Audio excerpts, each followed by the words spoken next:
The Spiritual Scientist podcast is today joined by Andrew Linnell. Andrew's the founder of Mistech. Hi, Andrew.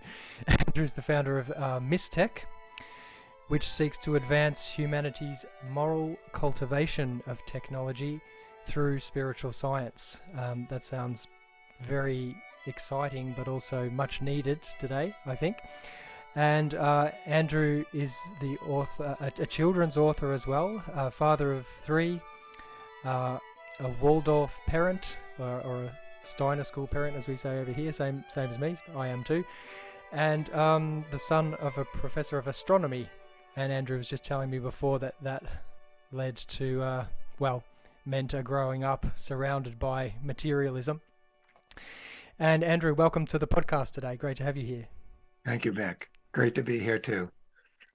Excellent. Well, I'd like to start off actually, maybe you can tell us a little bit about yourself, but also about Mistech, or Mistech, am I pronouncing it correctly?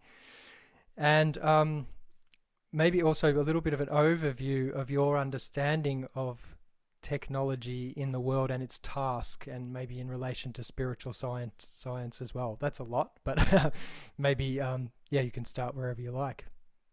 Well, you mentioned that I was the son of an astronomer, and that's correct, and grew up in a house where, and most of us my age grew up in similar conditions of the rule of science and what science was bringing, which was doused completely in materialism. I remember my father and I developed this habit too of sort of demeaning any sort of spiritual person and what they were saying. It was easy to mock it out of materialism. And then I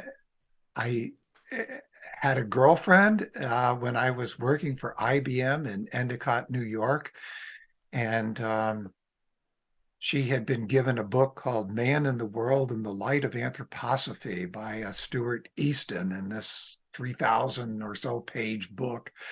One night, she woke me up at 2 o'clock in the morning to tell me there wasn't just one Jesus child, there were two.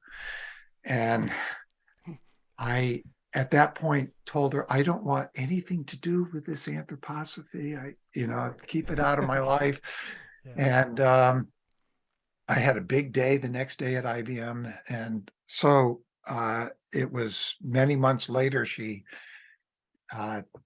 stiff-armed me and said, you're driving me to a conference in Spring Valley, New York, on nutrition. So I drove down there, and I'm in the bookstore down there looking for a book to prove how absurd this anthroposophy was. And the book I picked up, and I picked this one because it was only 99 cents, and it had the title, The True Nature of the Second Coming. And I thought, perfect, this will, be all I need to prove how absurd this is. And that was my entry into anthroposophy. So I had been fighting it, but through the Christology, I found my way in. And then it took many, many years after that. So that was about 1975, I guess. And it took years after that before I could start dissolving away the wall of materialism. And it took quite some time. And then, so Mistech came about in part in 1978, 79. I did the foundation year at Emerson College. And my fellow students found out that I was in the computer field working for IBM. And I would hear these quips from them after a wonderful lecture or something. How can you be working for the enemy? Aren't you ashamed to be helping Ahriman? And maybe your listeners don't know who Ahriman is, so I'll have to explain that in just a moment. But and I visited a man named John Davey, who was there at the time. He was the editor of the science section for the Observer, which for those in the United States or elsewhere, this is sort of the New York Times for the UK. And he mentioned to me Dante's Inferno, and he said, uh, to change the world, anthroposophy needs to go into all fields. And to really change the dragon, you need to go under the skin of the dragon. And so he inspired me not to become a Waldorf teacher, which Francis Edmonds, one of the others, really wanted me to, but to stay in the computer field, which I did. But I found throughout the coming decades that there was a great fear of technology.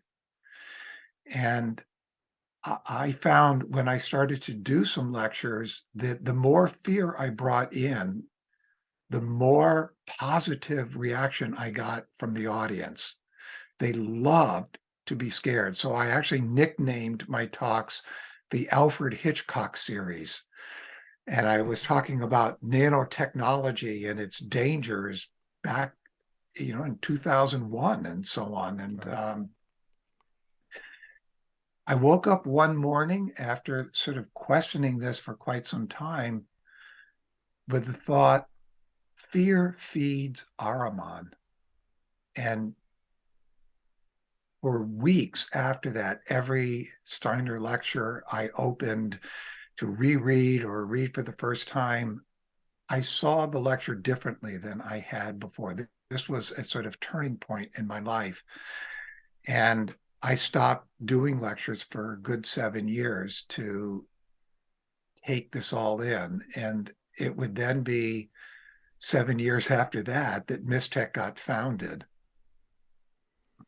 And really, it was founded to try to help not just anthroposophists, but the world overcome its fear of technology.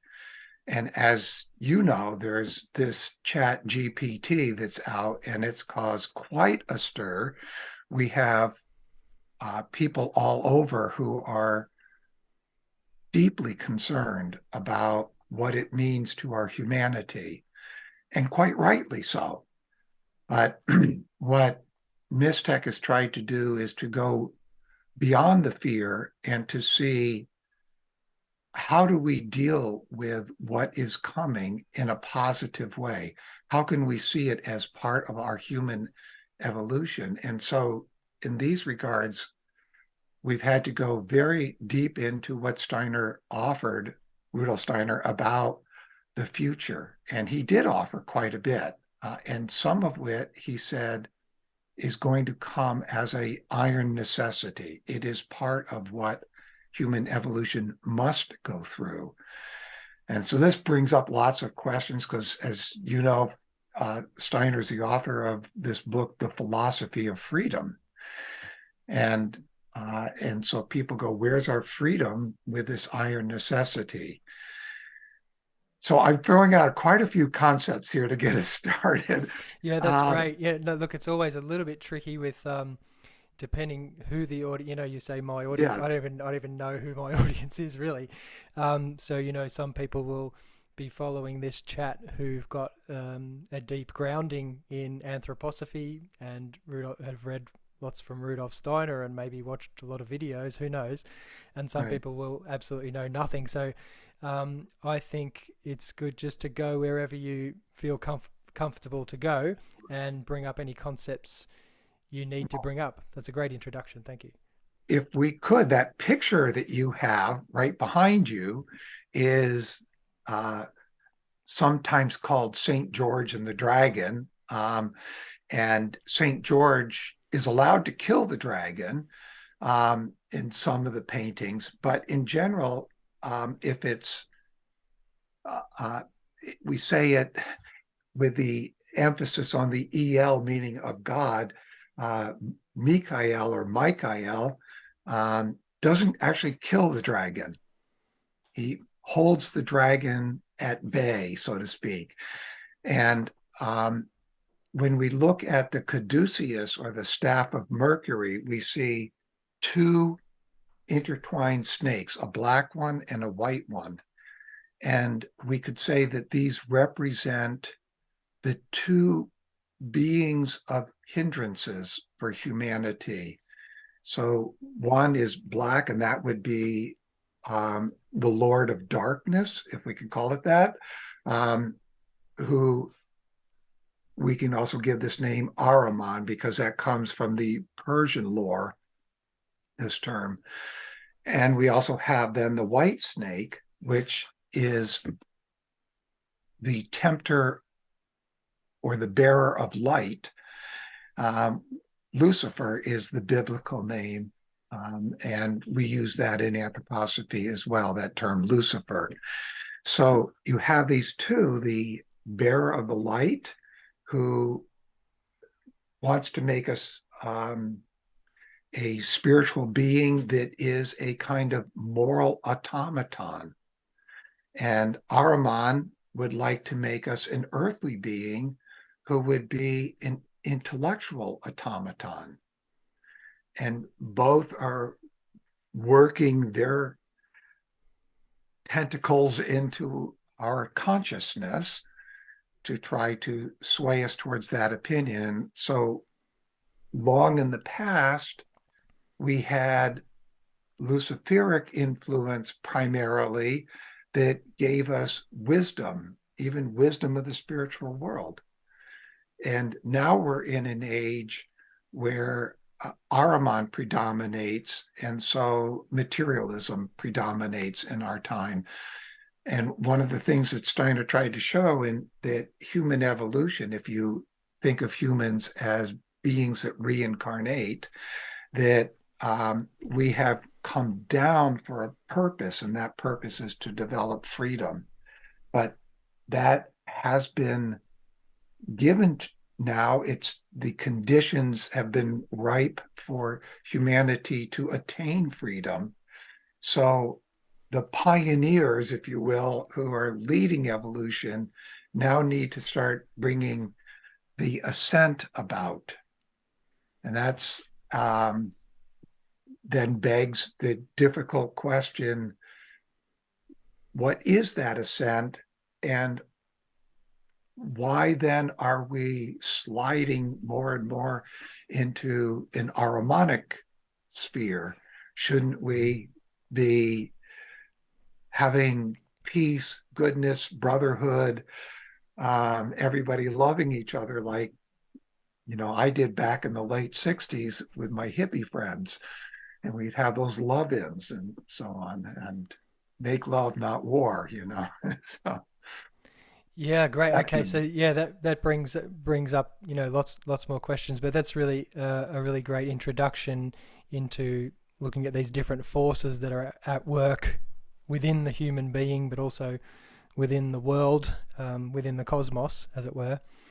And so we didn't touch on too much the multitude of other beings who are there to support us support us with our choices, support us with our development of freedom as well.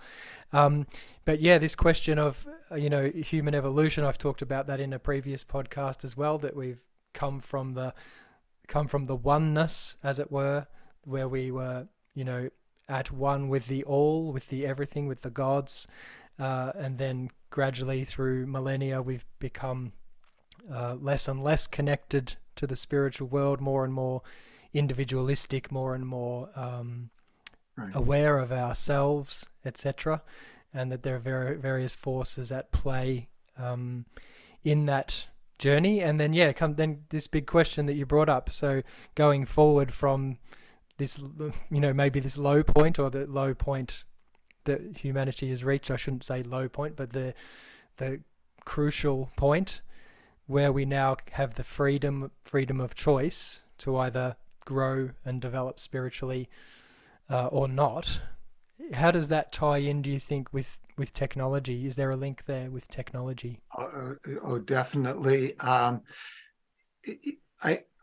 would like to begin that answer with the thought that Um, just as we need weights acting as hindrances in order to build strong muscles, um, the end of human evolution shouldn't be us limping across the finish line, so to speak, but we're going to be needed as strong angels.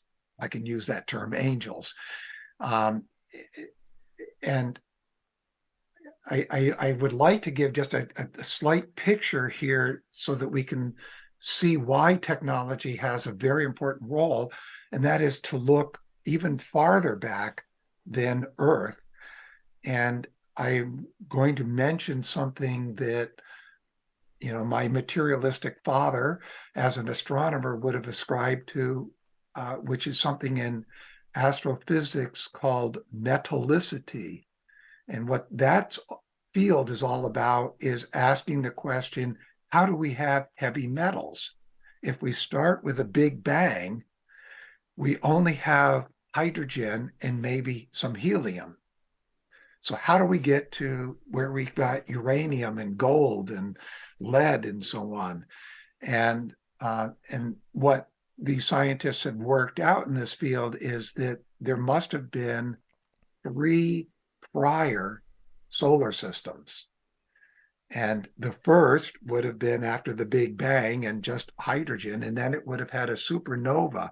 And only in these conditions of supernova, according to the astrophysics that we have, could we have attained then some fusing at the atomic level, so that hydrogen and helium become then those elements that form the gases.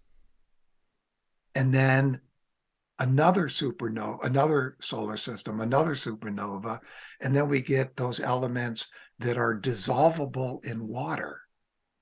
And then we have another solar system, another supernova, and now we've got the elements of the periodic table. So in that regards, if we take these three prior solar systems, we can ask, what were the conditions? Well, they didn't have solidity, perhaps. And so if there were beings that had something like a human development, it would have been totally different than what we experience. And Steiner actually does say that there were beings in each of those prior solar systems, and he gives names to them. Or he doesn't, the esoteric names that he uses. The first would be called Saturn, then Sun, then Moon, and now Earth is the first half of Earth is Mars, and the next half is Mercury. And then there's the future, Jupiter, Venus, and he gave the last one the name Vulcan. So the beings of the hierarchy, the ones that are closest to us, which in Dionysus, the terminology are angeloi, archangeloi, and archai, each were on the human stage of one of those prior solar systems, if I can call them that. Mm-hmm. You may not have even had a sun. You may have had just a nebula or something. But so those are beings that are closest to us as humans and are helping to guide us. And they needed to, in order to guide us, to incorporate or even incarnate into human bodies in the past. They don't do this anymore because we've been in this period of developing freedom. So they've had to withdraw. But if we look ahead to what's coming, that next solar system with the esoteric name Jupiter, then we have to ask the question, what will we be? We will have evolved from the human stage to something equivalent to the angels for those future humans. And we will need to be able to incarnate. And if you look at this direction from just hydrogen, or shall we say a warmth state, to then the gases, to then that which operates within liquids, to now the solids, what's next?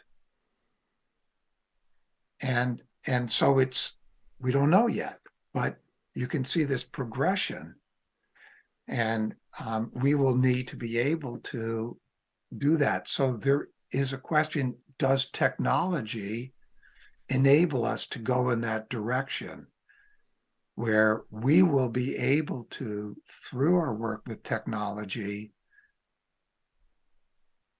incarnate into a body of the next planetary condition called Jupiter? That's pretty spooky and pretty amazing stuff. But there's more in the immediate future as well that makes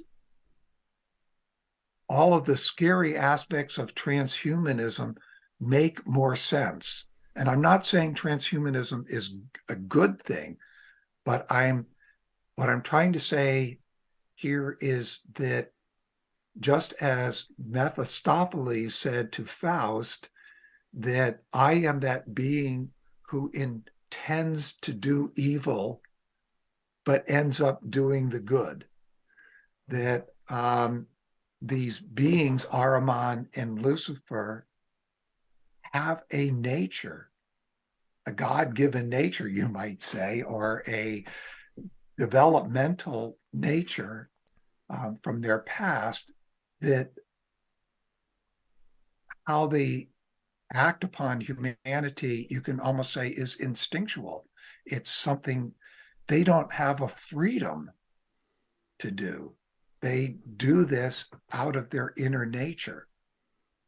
And so how are Lucifer and Ahriman to be redeemed? And we're coming up to Easter, and on Golgotha, the place of skulls, there were three that were crucified.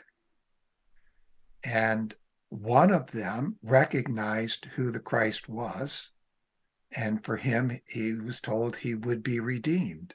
But the other continued to mock the Christ. And so the redemption of Lucifer is already underway, shall we say. But the redemption of, and it's not done by any means, but it's underway. But the redemption of this being Ahriman will have to wait until Jupiter. And there's a particular individual who is historically known as Mani, M-A-N-I, and a whole stream of Christianity that at one point was larger than the Roman Church, called Monarchism. And that stream has taken on this task in the far future to redeem Ahriman through love, through meekness. So that's a wild picture, I know, from some of your listeners. And there's much more details that could be said, but I'm trying to just give a quick overview of it. And I know these thoughts are difficult, and with materialism, they become something quite easy to just mock and dismiss. Mm-hmm. So, but I know your background, it's probably easier for you to get, but maybe not all the listeners. Well, yeah, I think it's something I mean to say on all of these shows and forget too often, but nothing really beats sitting down and reading the books. So we can talk about it, but really sitting down and getting to grips with these thoughts and then discussing them with people and watching them on video is fine and good. And it's that's sort of what we're doing here, is helping to put these thoughts and concepts and ideas out there. But I would really encourage people to go and find the texts and have a close look at them themselves as well. But I think you've done a great job giving us a big overview. And yes, it is very easy to mock those thoughts and ideas, but we'll carry on anyway. And I think Well, I know because I was one of those mockers. I was one of those scoffers, in my past. So I know what I would be saying if I hadn't done the work, to really understand what Rudolf Steiner was bringing. great. Well, yeah, I think that's great, and I think also it's quite easy to misunderstand what you've said or what Steiner said as well. But it's very easy to misunderstand this aspect to do with technology. And just to pick up on something you mentioned, which was that you're not saying transhumanism is a good thing necessarily, but there are, whatever's happening now with the nanotech and the chat things and the AI and all that sort of stuff. I mean, it's here, it's real, it's happening, and it's happening at an exponentially accelerating rate. So we need to face it and deal with it. And I think it's also important to say Steiner was not a Luddite or someone who rejected technology. In fact, he grew up as the son of a station master as the trains were coming in. So, and he wasn't someone who was against technology. There's often this misconception because, especially in the Waldorf or the Steiner schools, there is this emphasis on not having too much technology in the lives of the developing child, that then people think, oh, okay, he must have been against technology, but it's not the case. And so maybe you want to say something about the state of things at the moment, where we're at with AI. Something that occurred to me before we came on was, and your work with Mistech around the moral development of humanity, and the technological development. Elon Musk, for example, he talks a good game, and he says a lot about we need to really make sure we are keeping an eye on the moral side of things and all that sort of stuff. But then in the background, he just goes on hammering on developing this technology, to connect, brain computer interfaces, etc. And so, yeah, I'm sort of searching for a question here, but can you give us an update? We've talked about the big picture. Where are we right now, and what's happening So right now? you mentioned Elon Musk, and just yesterday there was headline news that Elon and a number of other leading scientists had asked for a kind of moratorium on the development of these large language AI models like ChatGPT, because OpenAI just came out a month ago with version 4 of GPT, and so there's some concerns that these leading scientists have that there is a danger. They're not quite sure what the danger. We might not know what this danger could be, but they want there to be a good look at what safeguards could be put in. And this gets to some fundamental problems of the sort of economic system in the West, in particular, but this distrust the West has of the East playing in whatever rules are set up, because there's a sense that whoever gets there first will be the dominant player in the economic sphere of what's coming out of AI. And there's multiple companies in the West, there's multiple companies in China and Japan and so on that are all working on AI and robotics and these sort of things. And so if part of the world says, let's have a moratorium and operates on that, as we did with using CRISPR to edit human genes. We put a moratorium on that. And in China, they went ahead, a scientist, and of course, the Chinese government put him in jail for doing this, but he went ahead and explored that capability of taking some unwanted genes out of the embryo and inserting other genes in. And there are two children, unnamed, who are a result of that. Wow. So, somewhere in the world, somebody or some company is going to just ignore the moratorium and keep going. That's, in a sense, a problem of where we are. And that leads to the question, can we develop counterbalances? So here we sit in front of a screen, and given what I've elected to do in my retirement years, I'm in front of this screen now as an administrator for Facebook, for all the email correspondences, for all the Mistech work, for all the lectures and articles and books. I'm probably here 12 hours a day in front of a screen. And I know this is terrible. So I've come up with a number of counterbalances.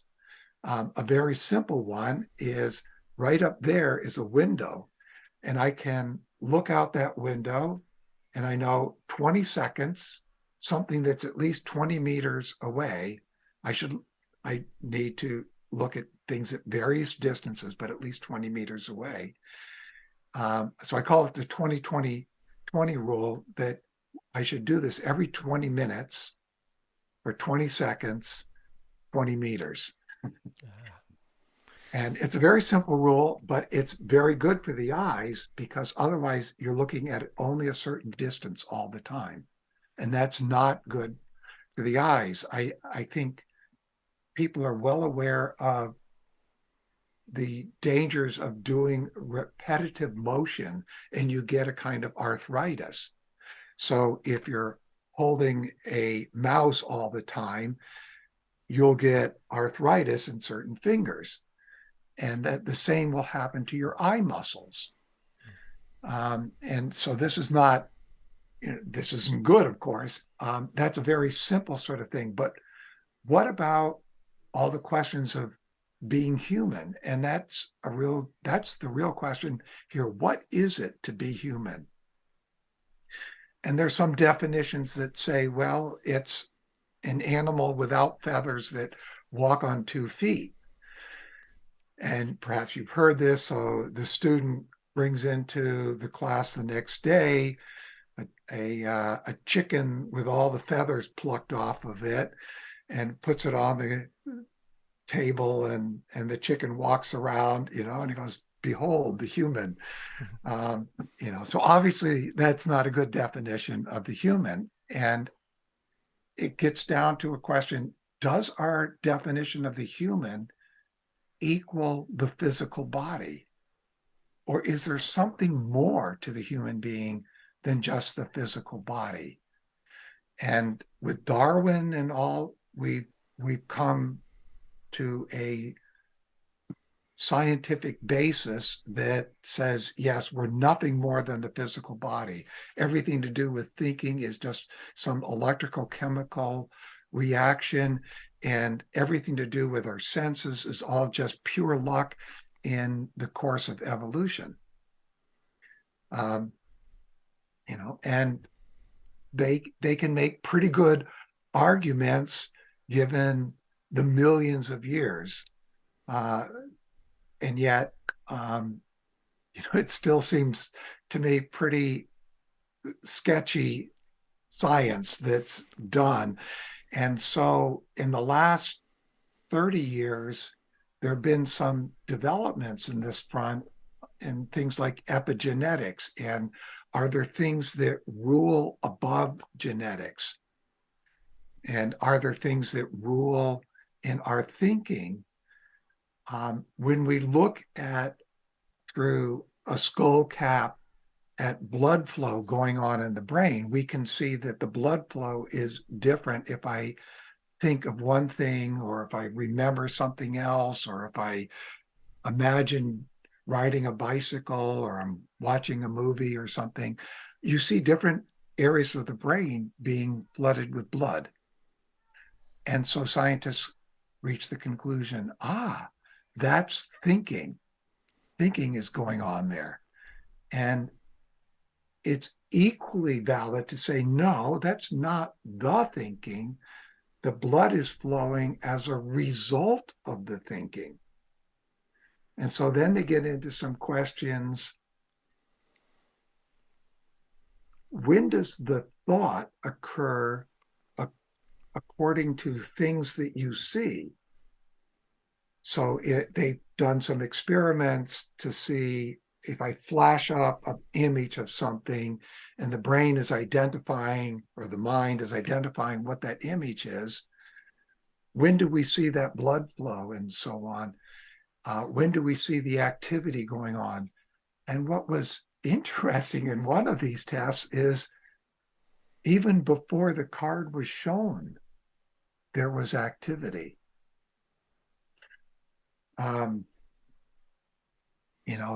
they started getting into, well, is there entanglement? All sorts of theories were thrown out. Anything but The start to head in spiritual the activity. direction that there's a spiritual component. Anything, but I think that's where a lot of the materialist arguments actually really do break down. They're not. It's sort of materialism kind of eats itself as a theory once you get into the philosophy of it. Yeah, I agree with that. And so we are, if we look at our human history, we can easily see, if we go back to Aristotle, Plato time, that the human being was considered, and St. Paul writes these words, we were considered pneuma, psyche, and soma are the Greek words for spirit, soul, and body. And we see the word soma now being used by a lot of New Agers, and a lot of medicinals and so on, because we continue to focus on the body. We continue to think this is the most important thing. And we continue to try to achieve immortality of the body. But it started with the hippie movement, looking at other religions and other traditions, and the sense of reincarnation is now accepted by over 35%. The Pew Research Group did a study, and this is 10 years ago, where they found that 34% of the population believe, this is the population in the United States.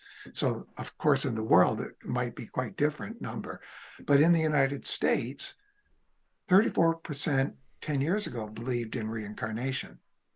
That's fascinating, isn't it?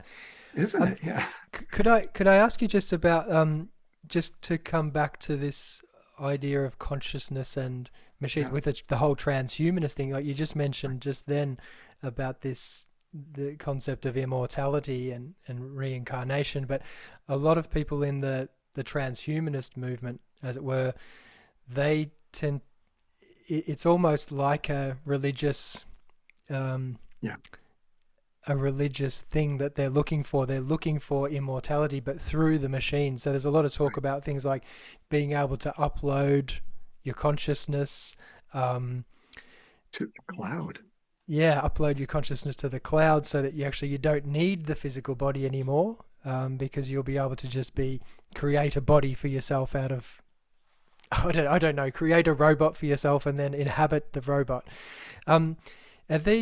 Do you think these things are potentially real, or is it really just because I know we could say that everything in the universe is conscious to some degree. There is consciousness. Even matter itself fundamentally is consciousness, or is made up of conscious beings.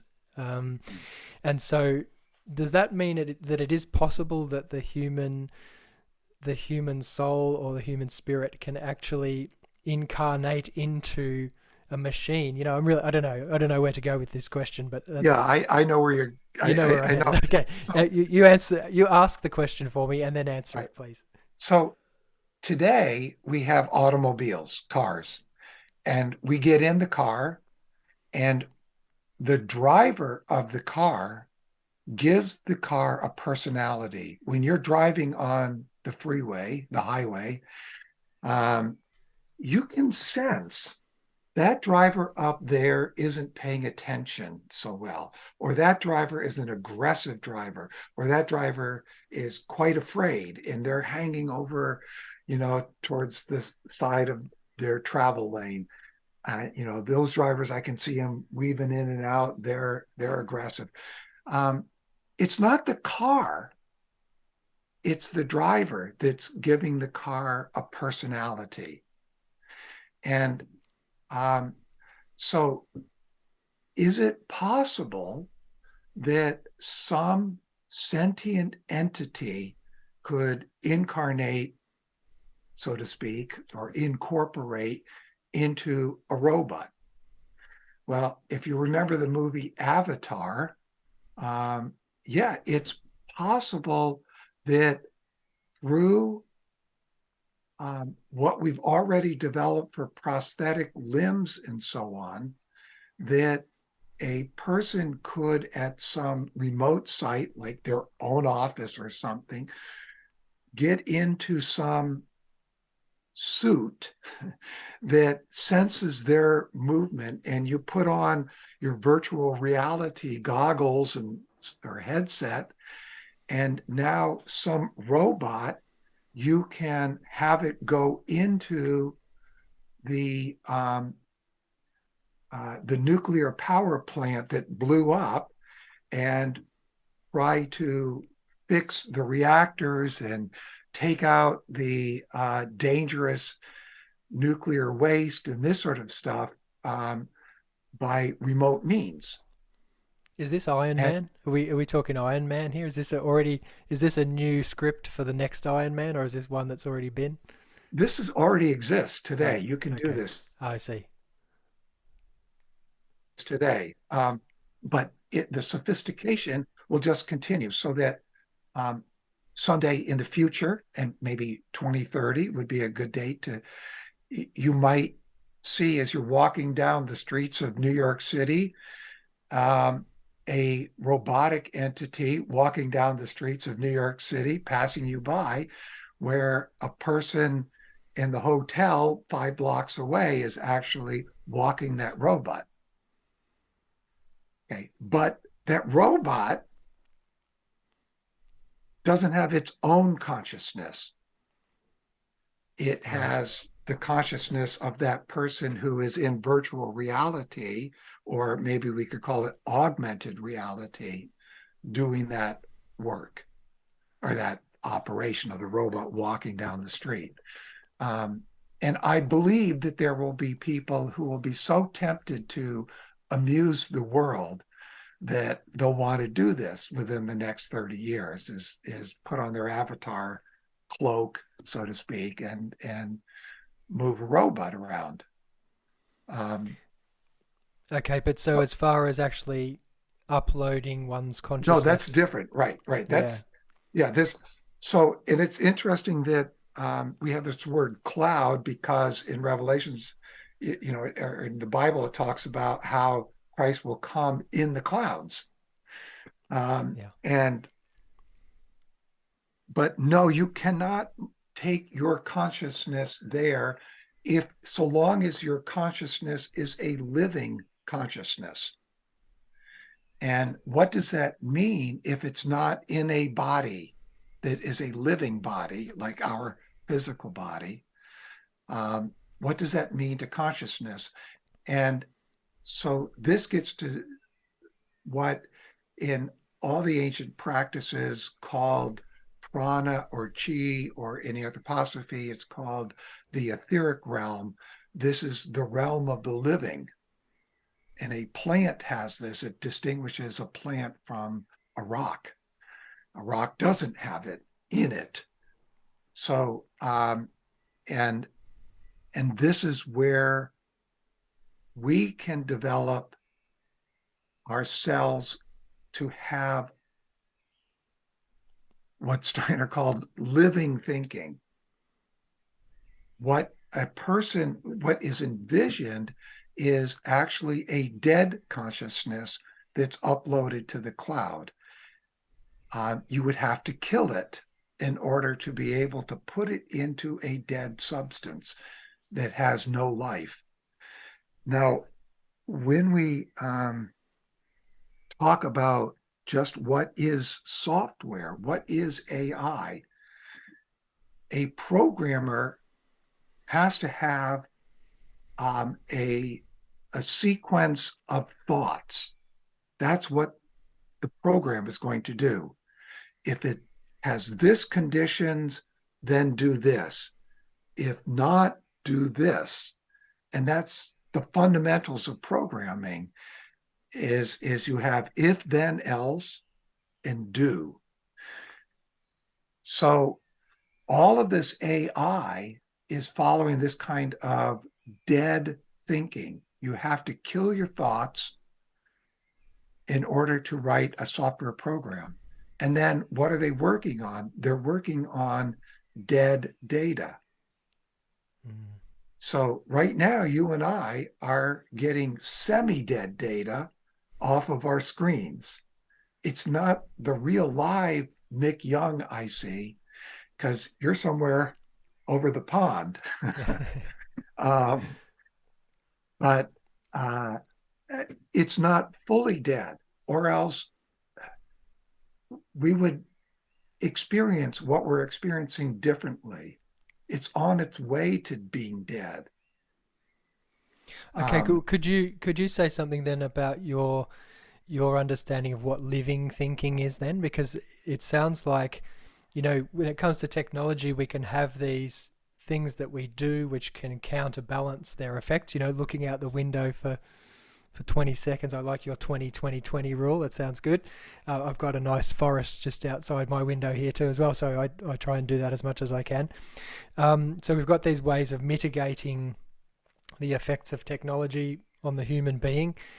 Um, what about, this aspect of living thinking? I think, a lot of people in the Steiner world, anthroposophical world, talk about living thinking.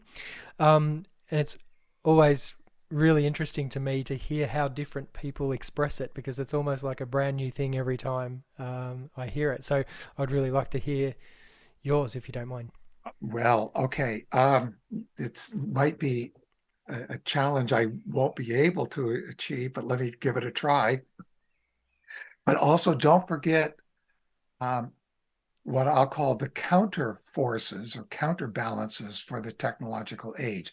I gave you the 20-20-20, but I want to give you a few others, but I might forget before we get to the end. But so um, through the, well, what we are, I'll go all the way back to childhood in a sense.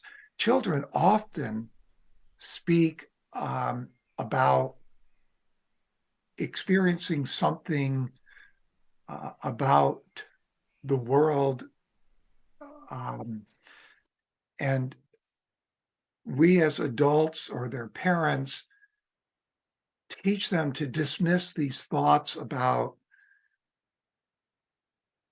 elemental beings or spiritual beings or fairies or elves and these sort of things that many of them might naturally come to. As parents, we often think that these are things that their storybooks gave them, and to become good adults, they need to get rid of these thoughts as they're growing up. And there's some truth to that. But on the other hand, um, as we grow up, we are more and more conditioned to learn book knowledge. And what is put into what you learn of the facts in a book and all, um, I'm going to call that dead knowledge. Once you start to write it down, it has to be killed to be put into print form. A reader can, if the author wrote well and had a strong living image of what they were writing, the reader of the book can, trying to find the right verb here, all right, access that living image that the author had. And I think a lot of times when we're reading something, we have moments of that, glimpses of it. Um, now, in many of us have this moment where we're in a group and we're doing what used to be called a brainstorm. We're struggling with something. We've got to find a solution for it. And suddenly there's this moment, maybe two or three people in the group have that idea at the same time. And there's this, you almost feel hot. You almost feel like, you got to take your sweater off or something, because it was so exciting, this moment that occurred. And I would say that is a moment of living thinking, where the thought now that you all had is beyond what is contained in your brain only. It's something which you could even say continues to speak to you, continues to evolve. And in this sense, to use Steiner's term, it is a being, a spiritual being. You don't see it, but it is a being. And it's a being that, like a plant, can evolve to where it has more definition in its leaves as it gives you more ideas. And then it comes to a flower, and then it might give you some fruit that becomes very meaningful in your work. I hope that helps. Okay. Yeah, that's nice. I think the image of the living plant is always going to be a good one. Yeah. Yeah. Yeah, it's interesting also, this chat GPT and now GPT-4 have been shown to ace the college entrance exams, or the graduate school entrance exams. And so it's causing now concern. Can somebody bring in on their smartphone, can they bring in chat GPT to give them the answers? It's a good reason to get rid of exams, I think.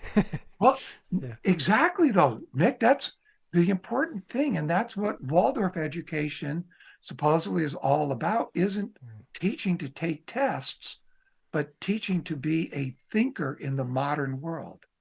And the modern world for the kids that are in first grade today is going to be a very different world when they're adults and out there creating a profession for themselves.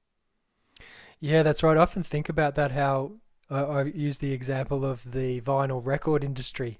Oh, yeah. Although the vinyl record industry is sort of resurging now, so it ruins my little analogy here. But um, yeah, one day you had a job in the vinyl record industry, and then the next day the CD was on the market and it was over.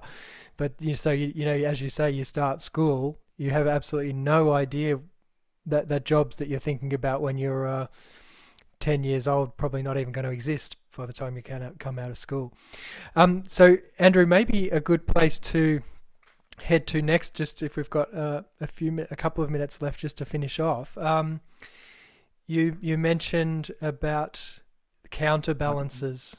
Yes. Yeah, so is that So, you've got some other things? Because I think that'd be really good to leave people yes, it with would. some actually things that they can do. Because I'm looking for them as well. Because I'm on here too much, and going for a walk's always good. Looking outside's good, but maybe we need something more. Yeah, let me do that. And it's extremely important.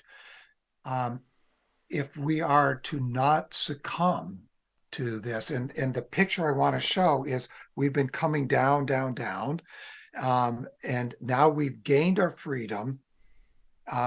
People aren't necessarily using it, but we can't have it. And now we're at a point where we need to start rising up for our sake to become strong angels in the end. So this is the ascending curve, but we are also needing to go down so that we are prepared to be the angels for those who will be human on Jupiter, as we talked much earlier. So it's not in our consciousness, it's not just an ascent, but it's ascending and descending. And Steiner called this supernature, going in, or lifting our consciousness into supernature, because we're at the level of nature, and descending into subnature. And most people, in most anthroposophists, well, I shouldn't say most, many anthroposophists view the descent as something to be avoided, as going into subnature. We shouldn't do that. And what Mystech has been trying to do is show, yes, and how you can do it is with the counterbalances. And this is the primary one that Steiner gave, that was developed, is eurythmy. Eurythmy, we were talking about the etheric realm, the realm of the living, the chi, prana are other names, the realm that the plant distinguishes itself from the mineral.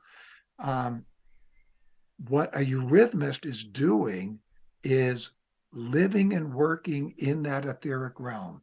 They are showing sounds, so they're making speech visible. They are showing music. They're making music visible. So these tones of music are expressed now in how the human body shows a form. And so just to cut in there just for yeah, 1 second, just to say, for those who don't know, eurythmy is this form of movement that Steiner developed, was inspired to develop with the help of Marie Steiner, I believe. Is that right? yes. Well, His others. wife, and others as well. So yeah, just to mention that. Yeah, thank you for that. And there are a number of, so in Europe, perhaps the best one is called Eurythmy with the number 4, you.com. That's Theodor Handhammer, and he has tried to develop this counterbalances. So he does these online. You can do these every day as a kind of counterbalance. Another one that I think is very important for people, and you in the UK have no problem with this, you all do it anyway, and that's to go out for a walk every day. And I'll tell why that's so important in just a minute. But obviously, since we sit all the time in front of a screen, we don't move enough. So eurythmy is a movement with the etheric. What are we doing when we're outdoors in the sunlight? What is sunlight? And science has an answer, but is it just waves coming down from the sun? And one can say the light is a sheath for the spiritual, and something from the spiritual is coming down. And I'll explain what that is in just a second with the third counterbalance. But so it's of immense importance just to go out for a walk, to be moving for an hour every day. The more you can do this at the same time, so that in the course of the year, you notice the change of seasons in nature, the better it is for you. So I urge people to do that. And, if you want, okay, put on the headphones and listen to something. But I think it's much better to use that hour to be fully immersed in what you're doing. as boring as it might be to you, find ways to make it not so boring. Find things where, oh, that flower wasn't there yesterday. I see a crocus there today, or a daffodil, or the tree here, it's now shading and it wasn't shading a week ago. These kind of things are wonderful to notice. Now, the third one is something that Steiner didn't develop called refined breathing. And this he also called the new yoga. The old yoga, developed about 5,000 years ago, was developed at a time when the initiates of the ancient mystery centers knew that the human soul had two parts, a part that understood the spiritual and focused on that, and a part that understood, did I say the spiritual, and the other part that focused on the physical. We could even say that's Abel and Cain as two parts of the human soul. And they could foresee that we were losing the upper one, the one that focused on the spirit. And not that these are separate souls. That became the thought in the early centuries of Christianity, and led to the Eighth Ecumenical Council. But we can say that what was once one started gradually separating. And at the time of when yoga was developed, it began to look like a figure eight, not quite pulled apart, maybe like an ellipse, but they could foresee that this was going to pull apart, which it did when we got to Roman times. And it stayed apart up until the time of the Renaissance. And it stayed apart so we could develop freedom, so that there was no spiritual impulse. And something that added to that, astrology and the oracles and these sort of things all were forms that kept us from attaining freedom. So Mercury and Venus, when we went from the geocentric to the heliocentric model, were swapped. And you can see that when you look at the models of geocentric versus heliocentric, that the planet closest to the sun is Venus, not Mercury. And so the sequence in geocentric is Moon, then Mercury, then Venus, then Sun. And that was swapped to prevent people from ascribing to astrology, to make astrology not work. So now, coming back to this refined breathing, when we look at air breathing, in those days when yoga was developed, we breathed in spiritual being, not the being, but beingness. And this affected us in positive ways to keep us connected to the spirit. In order to develop that freedom, even that had to stop. The air became merely air. Where do we find spirit today? In that etheric realm. And what is sunlight? It is etheric. The real sunlight is the etheric light, the light ether. And we breathe that in through our senses, through our eyes, but we breathe in the light through our ears, senses, taste, smell, all that. And that light ether is carried by our warmth ether to our consciousness, where we are able to think about it. And what do we think? Well, that's our exhalation of that. We exhale our thoughts. Where did that exhalation go? This is where the spirit comes in. The angels, archangels, and archai that we talked about that part of the hierarchy closest to the humans, they breathe that in. It's nourishment for them. But what we've been giving them are stones. Our exhalation of dead thoughts are stones. And this leads to a great suffering in that world, but they have been dealing with it and turning our dead thoughts into living thoughts, which is their exhalation to the next hierarchy, the hierarchy of the Elohim or Exousiai Kyriatetes, Dynamis and Kyriatetes. And they then breathe in this living thinking and exhale, woven in light, woven with love, the light that comes from these cosmic stars and sun and so on. That completes the picture. Just as with the plant world, we exhale carbon dioxide, they inhale that and exhale oxygen. We get that lemniscate. We have this lemniscate with the spiritual world. We are cosmic beings. We have come from that world to be on the earth. Therefore, our consciousness is a cosmic entity, a spiritual entity. And why Steiner called the philosophy of freedom for the West the philosophy of spiritual activity. So I hope that gives, boy, that's a quick picture. So I'm sorry for if I lost some of your listeners on that one, but. Well, don't worry about that. They've just got a bit more homework to do. That's all. Yeah.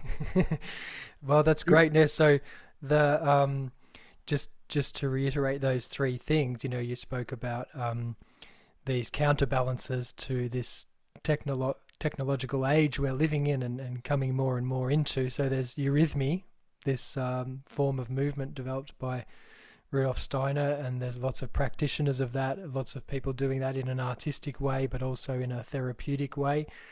There's going out for a walk every day, and especially in connection with nature, to see the changes of the seasons that are occurring, because, as you mentioned, the sun itself is not just this, I don't know, ball of gas or whatever they think it is. Excuse me. And then what Steiner called the new yoga, this refined breathing, but also in connection with our would you say that's also developing spiritual thoughts, living with spiritual concepts and ideas, and enlivening them within ourselves and within groups and with other people? Is that a part of that? Yeah, that is what the ascent is to begin to raise your consciousness, what the New Agers would say. It is developing this living thinking, yes. Okay. And that is a counterbalance to going into AI and living with machines and so on in the future. Mm-hmm. Okay, well, yeah, that's a lot to take in for me and probably most people watching, but thank you very, very much, Andrew, for your time.